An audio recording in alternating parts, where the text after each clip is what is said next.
Okay, just wanted to do a video. The title of this video is RV Transport Real Talk. And I can't get my mount straight. There we go. And the reason that I'm naming the video RV Transport Real Talk is it's gonna kind of go off of the videos I put out about the weekly gross and net, and then the monthly gross and net. A lot of the comments that I've seen, and not just on my videos, but there's a lot of comments on other RV transport videos that are negative towards the money that you make in RV transport. And I'm not gonna say that the comments are right or wrong. That's for for you to decide for yourself. But I was going over my numbers, and I want to make sure that I'm clear that I know that I'm not going to get rich transporting RVs. That's not the point. If it was a get rich quick, then everybody would be doing it. So I just want to make sure I put that out there. I know there's some other videos and other channels and stuff that I'm not going to say the numbers are inflated or anything like that, but they're definitely a lot of like clickbait to try to get you to watch the videos based off how much money they're making, this and that. I'm sure they're making what they say they're making. Their costs may or may not be accurate, but I just wanted to make sure that I was clear that I know that it's not a get rich quick. I'm not planning on getting rich off of RV transport. But for me, when I was first kind of looking at it, I was more or less looking for something to supplement my income during my off season for my business. So my business that I run is busy, really busy during the holidays. From like October to December, middle of December, lately end of December, but and then we have some busy seasons throughout the summer for some projects that we do, but from January to most years April, if we get a warm March, I might start working again, gutter cleaning, power washing, stuff like that. But for the most part, there's a good 3 to 4 months every year, depending on the weather, that I'm just not working. And what I would do every single year is save, so that I had plenty of money for my off season. But it's pretty stressful when you've worked all year, saved all this money, and then there's nothing coming in from January to April, and you're just watching the bank account go down because you're not bringing any new income in. So when I was looking at RV transport, that's kind of what I was planning to do, was just lease on to a company that only requires one load a month. So I could stay on all year, do my one load per month during my busy seasons, because I could still manage that, no problem. And then when I'm not working with my company, I would run more loads to supplement the income I'm not making, knowing that it's not going to be the money that I make with my business, but it would at least cover expenses and things like that, so that I'm not just blowing through the money that I save up. So that was my original plan. Now that did change a little bit, because the company that I leased on with requires 12 loads a month. So it's almost like a full-time job. Now I could request short loads and just run 3 per week, 12 a month, and work 3 days a week and be fine. But I was able to move some stuff around in my business and hire somebody to help manage it, and it turns out that I don't need to be on the job every single day. There's a few situations where I have to come and do certain work, pick up certain materials, things like that. And I've been able to manage that while doing this job, and then also the job that I had before this. And I still run my company. So I don't see it being an issue doing this semi full-time and still running my business and having it make me money. If it ever came down to it, I would clearly stick with my business over RV transport because it pays me more money. I am enjoying RV transport, but I'm also I understand that you're not making a ton of money. So, I get paid $2 a mile.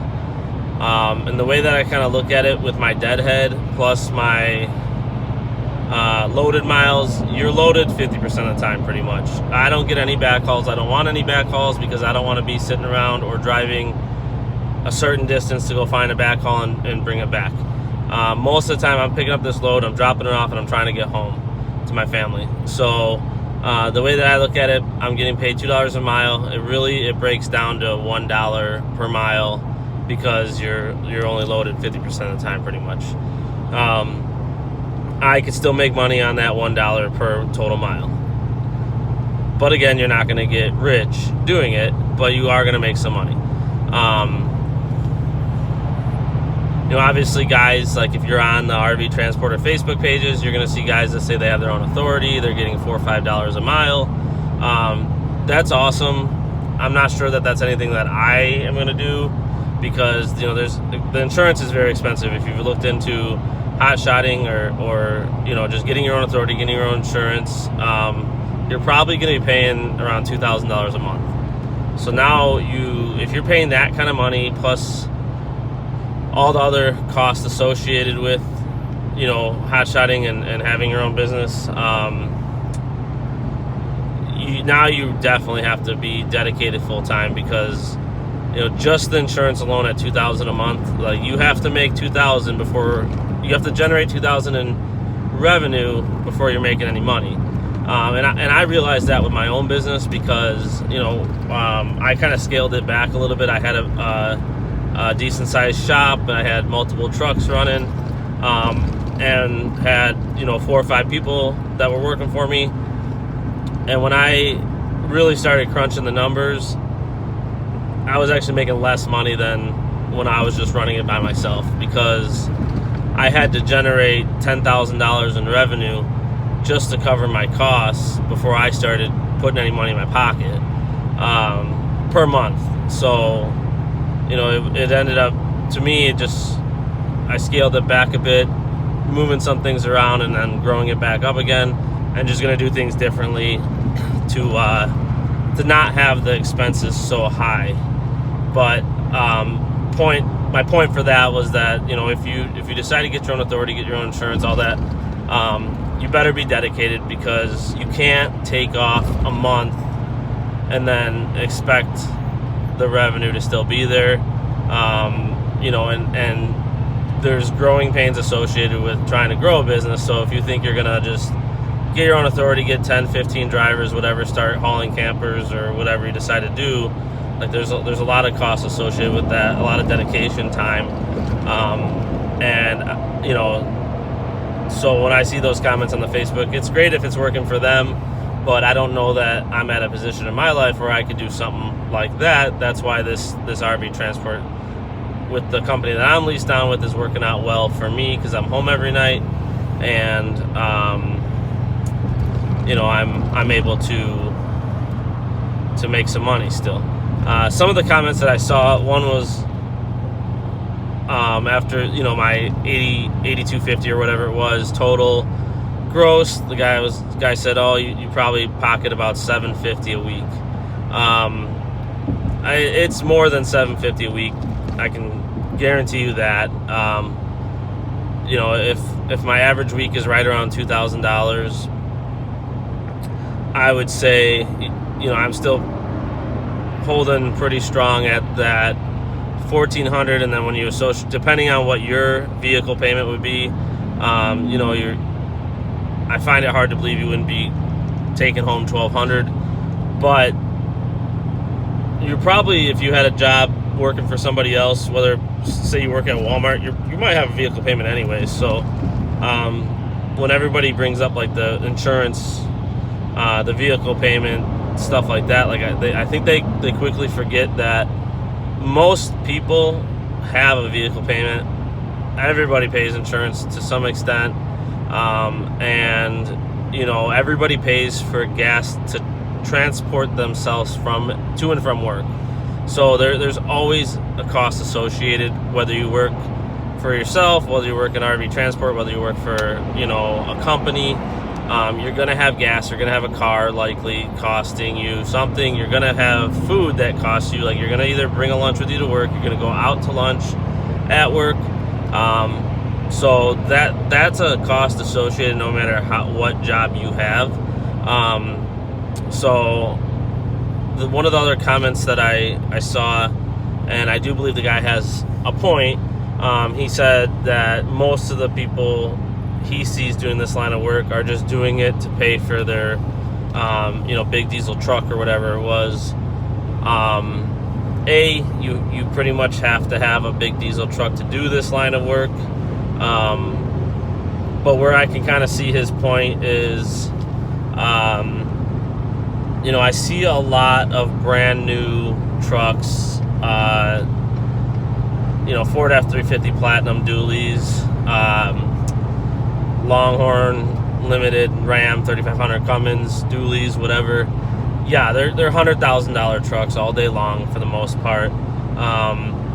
If you go out and you spend $100,000 on a brand new truck, you got to work a lot to pay for that truck. Because you're probably, unless you have a ton of money to put down, if you go in there and you put zero down or minimum down on a $100,000 truck, your payments are probably $1,500 to $1,800 a month. I would guess easily, if not $2,000 with the interest rates that are out there right now.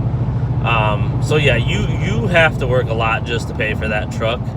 Now you do have a lot of write-offs. You're writing off the truck, you're writing off the miles, stuff like that. So that does help. But that's where it kind of brings up the point from some of the videos that I put out. What's the best truck? The best truck is whatever your opinion on the best truck is. My opinion, I wanted to get a truck that was around 100,000 miles that had all the features I wanted, and that's what I did. I bought my 2019 F-350 Platinum. I paid $46,250 for it. It had 113,000 miles. Every option that was available is on it. If I would have went and bought this truck brand new, I'd have spent $100,000, if not more, depending on what incentives they have going on. So I didn't want to spend $100,000 on a truck that I'm going to be putting a ton of miles on. I've bought brand new trucks, and even when I was just working my own business, I always told myself I'm never buying a brand new truck, because I would buy it, a week later one of my guys would run a ladder into it, they would spill something in it or on it, and there goes your brand new truck. It's no longer brand new because you got that first big dent, scratch, whatever. So every time I would buy a brand new truck, I would tell myself I'm never doing that again. So I kind of prefer to buy these trucks used, even if I'm not doing this line of work, because I use my trucks as trucks, whether I'm working or not, and they're gonna get scratches, they're gonna get dirty. I've got 2 young kids, like they're gonna spill stuff in the back seat. I don't want the $100,000 perfect truck.